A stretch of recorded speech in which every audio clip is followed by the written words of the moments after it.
spot. The eye's gonna get poked of Shelly, and she's down very low already. I think this is fine.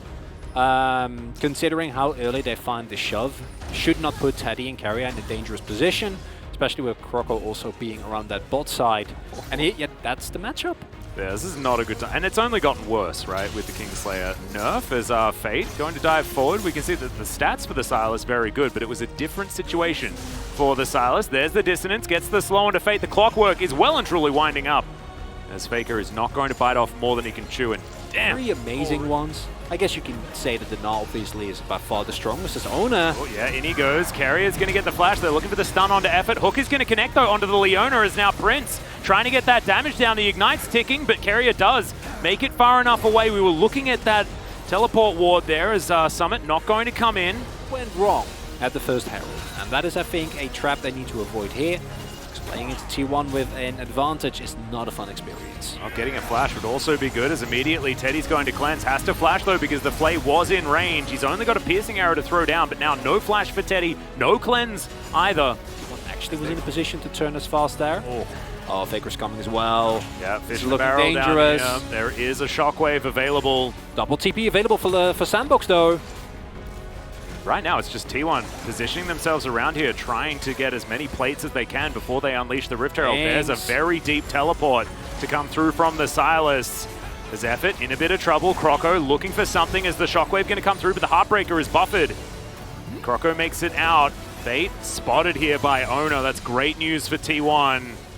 As Fate not even able to get himself out of the way of the spear. As Ono walking further forward than even Effort was expecting, as now the fight is going to break out. Solar Flare goes completely wide.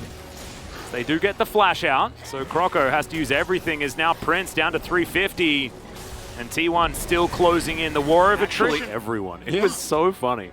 I remember praising, like, I think it was Yellow Pete back in the day. It's like, wow, he landed it. Speaking of landed it, goodbye, Mr. Cannon.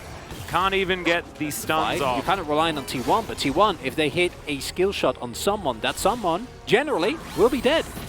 Oh, it's another Solar Flare to come out as Carrier goes on a wild ride, hit by a hook in the middle of it. He's able to flash himself out to safety.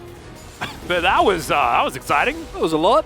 All that they have, and we mentioned earlier just how dangerous it is to give a comp like this map control, as that's a big old Gnar into the wall. The Cannon in trouble is going to have to flash out of the way of the spear. He takes so much damage. Canna wants more, and is going to pick it up with the hyper proc. The turret isn't going to be able to come any further forward, and Shirley is going to get her work done. Hook not going to be avoided here by Teddy, who finds the Chains of Corruption onto Effort.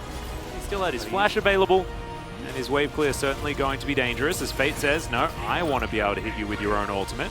See whether he can actually find it, as now Teddy is just trying to, walk this one out as best he can. Escaping from the Sylas is going to be difficult as he lands the chains over the wall. Goodbye, Mr. Varus. Right as I was saying that Varus was safe, he gets killed, so I need to apologize now for the caster curse. He was in fact not safe. Yeah, big sorry. That's okay. It felt maybe to Teddy for a moment there. Unfortunately, the chase potential of Sylas obviously great. Also Teddy flashing in the line, not ideal, and this is the kind of flank you need. Yeah, Liv Sandbox looking for even more here. Teddy's still dead for 10 seconds at the summit. Has found two with his slicing Maelstrom. Faker immediately taken down. Carrier is just running away as best he can. The Baron's been alive for 50 seconds, and Liv Sandbox are trying to end that now as they move over to the pit. You're in a great spot, Kana. You can't get caught here. Drake is coming up soon. Yeah, he's teleporting in vision, and it is going to get cancelled. Goodbye, Canna. He's taken out once again. Another overextension here from the map, but now Liv Sandbot's going to move in there and get rid of it where they can. The Baron has respawned as now Canna looking for Summit, but the teleport will come forward. That's a flash, and Summit just immediately goes golden, buys time for Fate to get on in here. And Canna, I don't know what that was, but it did not work. Baron, T1 indecisive right now. The Baron going down relatively slowly. As Summit looking for his flank. There's the flash in. The exhaust is going to come down though, as now Summit's in trouble. He's going to fall immediately as Carrier goes golden. Chains of Corruption connecting, but there's not that much damage on T1 side. Prince forced out of there, has some short-range weaponry at the moment.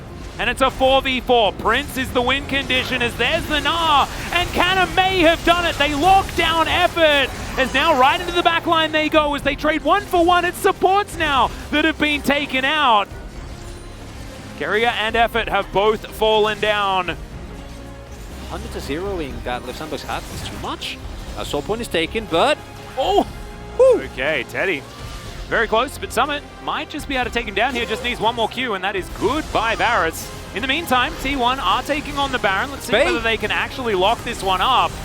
They're going to need to try and burst it. Lantern Ride is going to be taken here as T1 will be able to secure the Baron, but can they get out alive? Two-man Shockwave comes on through. Summit also has to use his Zhonya's, as now Owner is also going to go into his, but unfortunately it's not going to be enough as Liv Sandbox tidy up. It's Canna and Carrier left. Yeah, Azael was right all along, I tell you.